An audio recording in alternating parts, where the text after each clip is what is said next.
Hello বন্ধুরা, তোমরা সবাই কেমন আছো? আশা করি খুব ভালো আছো। আমি খুব ভালো আছি। আমার কর্তামশাই বাজারে গেছিলো, এই দেখো তেলাপিয়া মাছ নিয়ে এসছে। এবার বললো তেলাপিয়া মাছের ঝাল করো। তা আমি তেলাপিয়া মাছের কি করে ঝাল করব শেষ পর্যন্ত ভিডিওটা তোমরা দেখতে থাকো।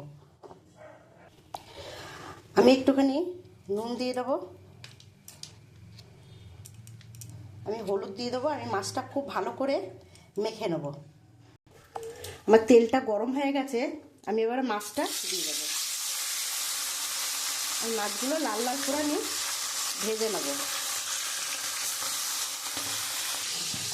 আমি এখানে মাছের জন্যে সাদা সর্ষে নিয়ে নিয়েছি আর কটা কাঁচা বাদাম নিয়ে নিয়েছি।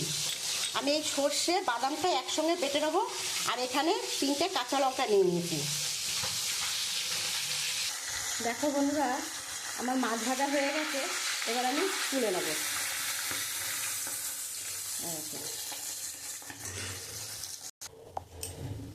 আমি ওই মাছ ভাজার তেলের মধ্যে একটু কালো জিরে দিয়ে দেবো। আমি ওই তেলের মধ্যে একটা পেঁয়াজ কেটে রেখেছি, আমি এই পেঁয়াজটা দিয়ে দেবো। আমি পেঁয়াজটা একটু লাল লাল করে ভেজে নেব।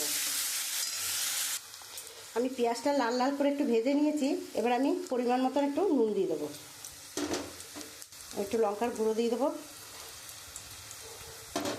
আমি একটু হলুদের গুঁড়ো দিয়ে দেবো। দিয়ে আমি মশলাটা দিয়ে খুব সুন্দর করে একটু কষিয়ে নেব।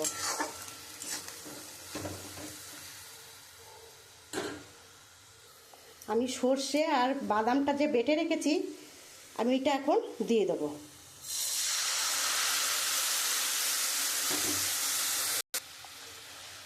আমি এখানে 2টো কাঁচা লঙ্কা দিয়ে দেবো, কারণ আমি বাটার সময় আবার কাঁচা লঙ্কা দিয়েছি, আবার গুঁড়ো লঙ্কাও দিয়েছি। যে যেরকম ঝাল খেতে পছন্দ করে। এবার আমি মাছগুলো দিয়ে দেবো।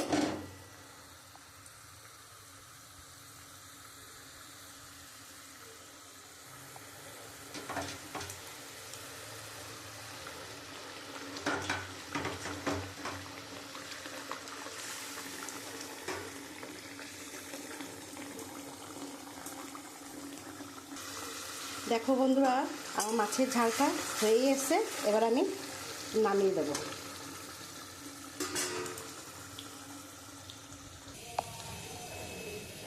দেখো বন্ধুরা, আমার তেলাপিয়া মাছের ঝাল হয়ে গেছে, আমি নামিয়ে দিয়েছি।